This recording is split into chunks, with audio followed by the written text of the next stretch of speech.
வருவோன்னு கூட சொல்லலை. இதில் விருப்பம் இருக்கவங்க வந்து சேருங்க, பிள்ளைங்களுக்கு கற்றுக் கொடுங்கன்னு தான் சொன்னாங்க. இன்னும் எந்த அமௌண்ட்டும் இல்லை, நாங்கள் அதுக்கப்புறமா தான் டிசைட் பண்ணுவோன்னு சொன்னாங்க. நாங்கள் எந்த எதிர்பார்ப்புமே இல்லாமல் இதை கவர்மெண்ட்டை நம்பி வந்தோம். இதில் ஏதாவது ஒரு பெனிஃபிட் இருக்கும் அப்படின்னா, இதில் எங்களுக்கு நிறைய பெனிஃபிட் இருந்துச்சு, எல்லாமே பண்ணோம். எந்த விதமான அறிவிப்புமே இல்லாமல், எதுவுமே சொல்லாமல் எங்களுக்கு தெரியவே தெரியாது. அப்போ இதுக்கு ஒரு எந்த அறிக்கையோ எந்த இதுவோ இல்லை. எதனால் இதை ஸ்டாப் பண்ணுறாங்கன்னு தெரியல. இதுக்கான நிதி வந்து 2023, 24 ஒதுக்கிட்டாங்க.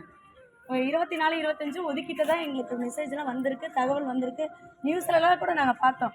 அப்போ அது ஒதுக்கப்பட்ட 100 கோடி ரூபாய் இருக்குது.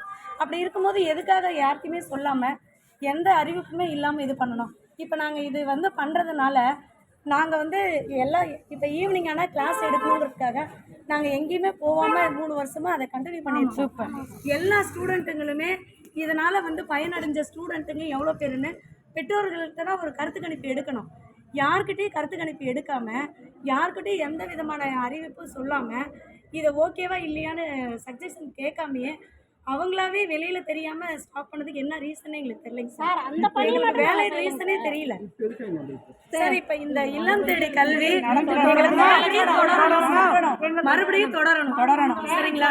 நாங்க பேரண்ட்ஸ் எங்க இல்லையா இந்த இதுல ஏதாவது உங்களுக்கு ஏதாவது அப்ஜெக்ஷன் இருக்கு, உங்களுக்கு இதுல ஏதாவது ஃபால்ட் இருக்குன்னா நீங்க நேரடியா வந்து பெற்றோர்கள்ட்ட கேளுங்க, அவங்களோட கருத்து கணிப்பு கேளுங்க. இல்லம் தேடி கல்வி வந்து இது வந்து தமிழகத்துல கொண்டு வந்தது எல்லா மாநிலத்திலுமே பெஸ்டா பாராட்டக்கூடிய ஒரு திட்டமா இருந்துச்சுங்க சார்.